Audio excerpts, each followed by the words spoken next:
ቀሚሳችሁን እንድታዩት እፈልጋለሁ። የእናቶቻችን ጥልፍ ቀሚስ ከእምብርታቸው መስቀሉ አልፎ ወርዶ አያቅም።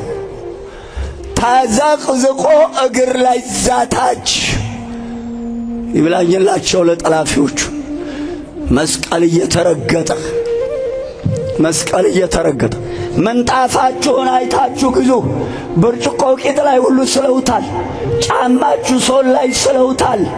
እንድንጨካከን እንድንጠፋፋ ነው የተደረገው። የአውሬው ሰራዊት የሚጠቀመው ነው።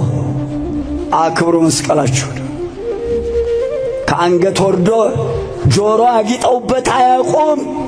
እንደገና መሐላ አናቱ ላይ አክሊሉ ሲሰራ መሐላ አናቱ ላይ መስቀል ተደርጎ አዲስ አበባ ጃንጥላ ላይ ስዕል ያላየነው ጉድ የለም። በየሜዳው ስዕሉ ተነጥፎ ማስታወቂያ መለጠፊያ ስዕሉ በደብዳቤ አናት ላይ የቅዱሳን ስዕል ፌስታል ላይ መለዮ ላይ ስዕል።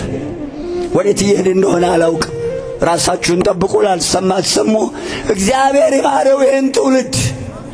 ከመናፍቅ ያልተለየ አባቶቻችን ከመቅደስ ሳይወጡ ገብታችሁ ይሁት። ፍሬ ሰሞነኛው ገልጦ ቅዳሴው ሲቀደስ ይታጠናል። ቅዳሴው ሲያልቅ መስኮቶች በር ከመዝጋቱ በፊት ስዕሎቹ ይጋረዳሉ። ያውም በመቅደሱ ውስጥ በየሜዳው ተነጥፎ እናየዋለን።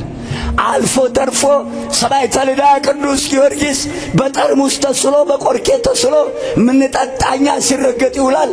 ኳስ ይጫወቱበታል። አባቶቻችን ኳስ አልተጫወቱበትም። በታላላቅ መቅሰፍትና መዓት ተማጽነውበት ድል አግኝተውበታል። ከወደዱት ኳስ ተጫዋቾቹ ማህበር ይጠጡ ወይ ዝክሩን ይስከሩ።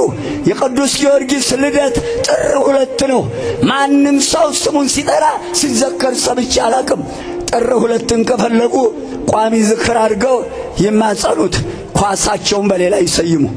ይሄ ቆርኬ፣ ይሄ ጠርሙስ፣ ይሄ ቢራ ከዚህ በኋላ የእናቴ ልጅ የዛሬ ዓመትም ስንት ዓመት ጮኸን በመካከል አዘናክተው ተነስተውበታል። ምትጠጡ እናንተ ናችሁ፣ ንገሯቸው ይታሰብበት።